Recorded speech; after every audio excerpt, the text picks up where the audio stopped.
Hey everyone, welcome back to my channel. I'm Michelle, and today I'm going to be sharing my thoughts on the famous Robinson Crusoe by Daniel Defoe. Before we get into this video, if you haven't already, make sure you subscribe, hit that notification bell, and the like button. And I would also like to say that I am in no way qualified to be reviewing these books. These are obviously classical literature books for a reason. I'm just here to share my thoughts with you guys because I thought it would be interesting to see somebody's point of view on these books that's my age. And I would also like to talk a little bit about Daniel Defoe, the author. One thing that was interesting about this book was that actually when it was first published, people considered it to be the first step into the realistic fiction genre for literature, and I thought that was really cool. And it is kind of shown throughout the book how it's really a journal of somebody's point of view from the 17th century. And so that was what I wanted to share about this book. Daniel Defoe actually made this book based off of a story on a Scottish seaman, which he found really interesting, and so that was how he was. That's how he came up with the idea of Robinson Crusoe. So Robinson Crusoe is the main protagonist of this book. He's a young Englishman, and at the beginning of this book, he is kind of portrayed as somebody who takes his life for granted and doesn't believe he's a very lucky man. And his two other brothers passed away due to the war, and his parents are very protective over Robinson now because his two other brothers have passed away, and so they want to make sure that they make the best out of their one son that they have left. And they want him to become a lawyer, and they provide him with whatever he needs, home, food, shelter, and Robinson Crusoe takes this all for granted.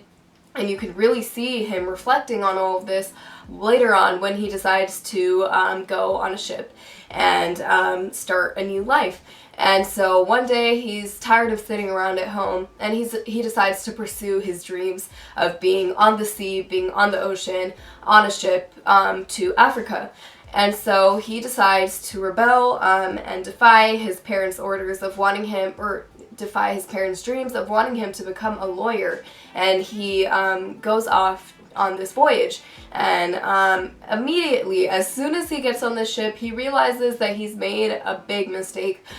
He is reflecting on his decisions, realizing that maybe this wasn't the best way to go, because he starts to feel seasick. There starts to be a lot of turbulence, or I'm not sure if that was the right word to use. There's a lot of sea storms, and so he realizes maybe this wasn't the trip that he was supposed to take. Maybe this isn't cut out for him, and really taking this trip was allowing Robinson Crusoe to really find himself and find out who he was, which I thought was really interesting, because at the beginning of the book you kind of see him as a snobby brat, but you realize that he was kind of isolated his whole life, his parents trying to like make sure that he's safe, and kind of make him go on the path that they desire him to go on.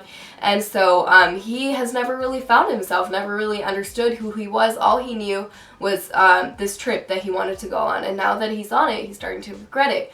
And one of the lines from this book that I thought was quite interesting was a sailor talking to him, and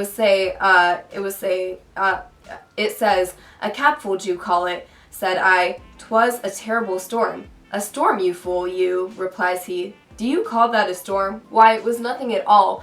And so it kind of shows how Robinson Crusoe is really not used to this kind of lifestyle at all. He's never been out at sea. But something interesting happens. The ship crashes, and so he ends up being the only survivor out of the shipwreck. And he is stranded on an island, a remote island, in which there aren't really, he's kind of living a solitary life now, and he comes back to the ship, takes supplies, anything that he needs, and starts to create this shelter. And during this book, one of the main themes is religion, and religion is something that he never really took seriously. Robinson Crusoe, I mean, when I'm referring to he. And when Robinson Crusoe was living a life with his parents, kind of being isolated, he didn't really have any connection to God because he didn't really believe in him, didn't believe that he needed him, that he was there for him, and that he could, he just didn't believe in God. But later on, when he's on the ship, he starts to pray to God to so that the ship can survive all of the terrible storms that it is going through, and that they are going through. And when he has no hope of survival, he reaches out to God and he prays that God will save him. And so later on in this book, he starts to take religion very seriously. He starts reading the Bible, you know, and he really takes religion seriously. So religion is definitely one of the main themes throughout this book. He is a Christian, continuously referring to the Bible, and kind of, you know, referring to the Bible and going by the Bible.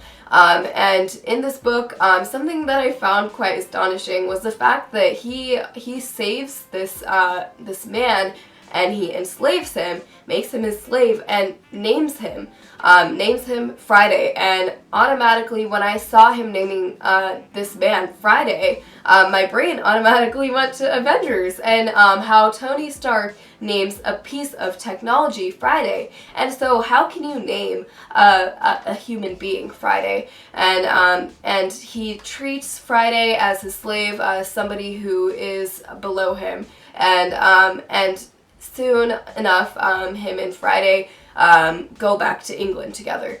But the whole book was definitely an adventurous book. You get to see Robinson Crusoe explore the sea, explore this remote island, and find himself, find out what he truly believes in, especially with religion.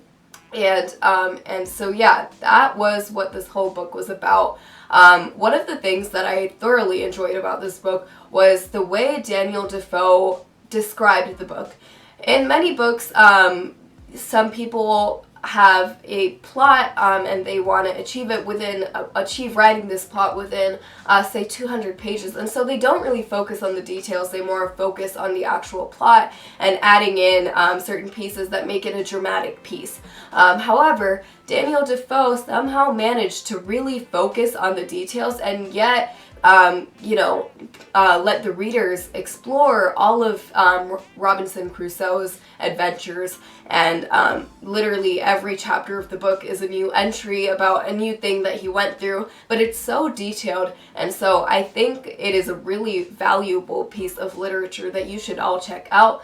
If you guys found this book review interesting, if you guys found what I'm talking about interesting, make sure you check out the description box below where I will leave the links for Amazon, Google Books, Barnes & Nobles. If you click on the link for Google Books, I believe it has changed, so you now have to scroll down so that you can see the nearest libraries that this book is available at. But make sure you check it out. I thought it was a really intriguing piece of literature that was very engaging. And so that is my review on Robinson Crusoe by Daniel Defoe. And as you guys know, in every single one of my book reviews, I have a sneak peek where I show you guys what the next book I'm going to be reviewing looks like. I do not have the book with me right now, but a picture of the book that I'm going to be reviewing will pop up on the screen right now. And here's what it looks like. If you guys are excited for that book review, then make sure you check out my page. I really do hope you are enjoying the series as much as I am. Make sure you check out my other videos, and I will see you guys next Sunday with a new video. Bye guys!